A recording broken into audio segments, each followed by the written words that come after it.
శిరీష కేసులో నిందితులు రాజీవ్ శ్రవణ్ల కస్టడీ పూర్తి కావడంతో ఇవాళ కోర్టులో ప్రవేశపెట్టనున్నారు పోలీసులు. 2 రోజుల విచారణలో రాజీవ్ పోలీసులకు పలు విషయాలు వెల్లడించాడు. తేజస్విని అడ్డు తొలగించుకోవడానికే కుకునూరుపల్లి వెళ్లామని చెప్పాడు. ఎస్ఐ ప్రభాకర్ రెడ్డితో బంజారాహిల్స్ ఎస్ఐ హరీందర్ కు చెప్పి తేజస్విని జాగ్రత్తగా ఉండమని చెప్పించాలనుకున్నామని రాజీవ్ చెప్పాడు. శిరీషపై గతంలో ఎప్పుడు చేయి చేసుకోలేదని, బూతులు తిట్టలేదని చెప్పుకొచ్చాడు రాజీవ్. చనిపోయే ముందు రోజు రాత్రి కొట్టడం, బూతులు తిట్టడం వల్లే శిరీష ఆత్మహత్య చేసుకుందన్నాడు.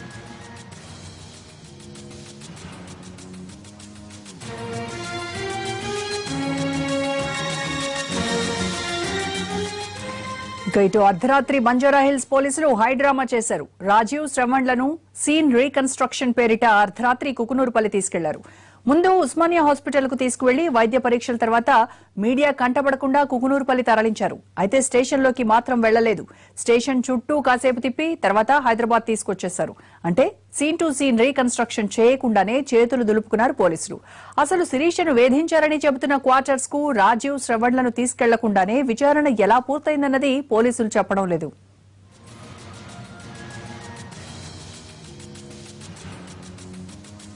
రాజీవ్ శ్రవణ్ల కస్టడీ ముగింపు, రాత్రి జరిగిన హైడ్రామాకు సంబంధించి మరిన్ని వివరాలు మా ప్రతినిధి శర్మ అడుగుదాం. శర్మ, రాజీవ్ శ్రవణ్లను కుకునూరుపల్లి పిఎస్ లోకి ఎందుకు తీసుకెళ్లలేదు? ఈ కేసులో ప్రధానమైనటువంటి అంశం కుకునూరుపల్లి పోలీస్ స్టేషన్ లోని ఎస్ఐ క్వార్టర్స్ కేంద్రంగానే రాజీవ్ శ్రవణ్, శిరీషతో పాటు ఎస్ఐ ప్రభాకర్ రెడ్డి మద్యం తాగి ఆ తర్వాత జరిగినటువంటి పరిణామాల కారణంగానే శిరీష ఆత్మహత్య చేసుకుంది అనేటువంటిది పోలీసుల కథనం. అలాగే ఈ వ్యవహారం బయటపడిన తర్వాత అదే క్వార్టర్స్ లో ఎస్ఐ ప్రభాకర్ రెడ్డి ఆత్మహత్య చేసుకున్నాడు. ఇది చాలా కీలకమైనటువంటి అంశం.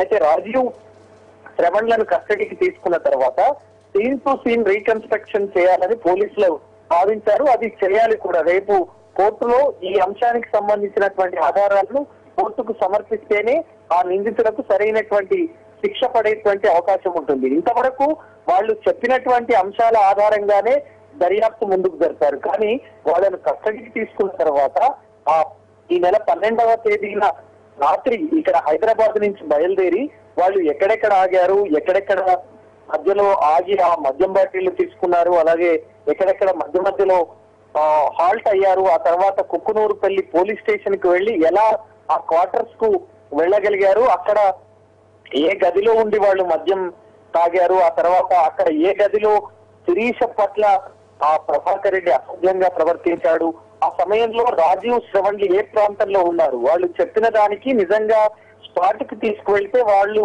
ఆ చూపించిన దానికి టాలీ అవుతుందా లేదా, ఇవన్నీ కూడా సీన్ టు సీన్ రీకన్స్ట్రక్షన్ చేయాల్సినటువంటి అవసరం ఉంది. కానీ రాత్రి బంజారా హిల్స్ పోలీస్ స్టేషన్ నుంచి మొదలైనటువంటి హైడ్రామా కుక్కునూరుపల్లి పోలీస్ స్టేషన్ వరకు కొనసాగింది.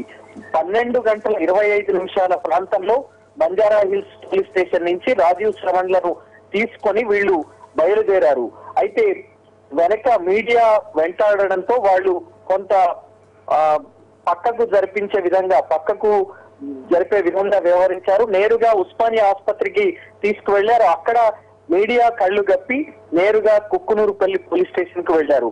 అయితే మనం ఇది గ్రహించి ముందుగానే నేరుగా కుక్కునూరుపల్లి పోలీస్ స్టేషన్ కు వెళ్లిన సందర్భంలో అర్ధరాత్రి 3 గంటల ప్రాంతంలో ఆ పోలీస్ వాహనం కుక్కునూరుపల్లి పోలీస్ స్టేషన్ దగ్గర ఆగింది. అందులో రాజీవ్ శ్రవణ్, అలాగే టాస్క్ ఫోర్స్ కు సంబంధించినటువంటి పోలీసులు, బంజారా హిల్స్ పోలీస్ స్టేషన్ కు సంబంధించిన పోలీసులందరూ కూడా ఉన్నారు. కానీ మళ్ళీ మీడియా వాహనం ఉందని మళ్ళీ వాళ్ళు 10 కిలోమీటర్ల దూరం, ఆ కుక్కునూరుపల్లి పోలీస్ స్టేషన్ నుంచి 10 కిలోమీటర్ల దూరం వెళ్లి మళ్ళీ యూటర్న్ తీసుకున్నారు. మళ్ళీ కుక్కునూరుపల్లి పోలీస్ స్టేషన్ దగ్గర 1 సెకండ్ మాత్రమే ఆగి నేరుగా హైదరాబాద్ కు వెళ్లిపోయారు. ఎక్కడ కూడా హైదరాబాద్ నుంచి కుక్కునూరుపల్లి పోలీస్ స్టేషన్ గాని, కుక్కునూరుపల్లి నుంచి మళ్ళీ హైదరాబాద్ వరకు గాని ఎక్కడా కూడా ఆగినటువంటి దాఖలాలు లేవు. మరి వాళ్ళ ఉద్దేశం ఏంటి? అసలు సీన్ రీకన్స్ట్రక్షన్ చేయకపోవడమా?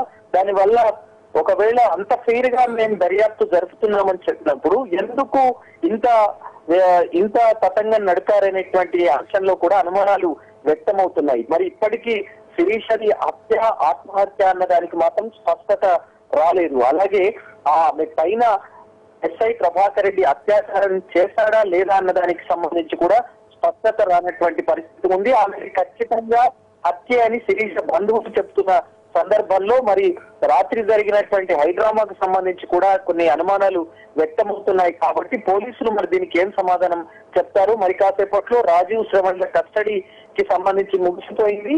వాళ్లను నేరుగా కోర్టులో హాజరుపరిచి జైలుకు పంపించబోతున్నారు కాబట్టి ఈ 2 రోజుల్లో వాళ్ళు తేల్చినటువంటి అంశాలేంటి, కోర్టుకు ఆ నివేదిక ఏమి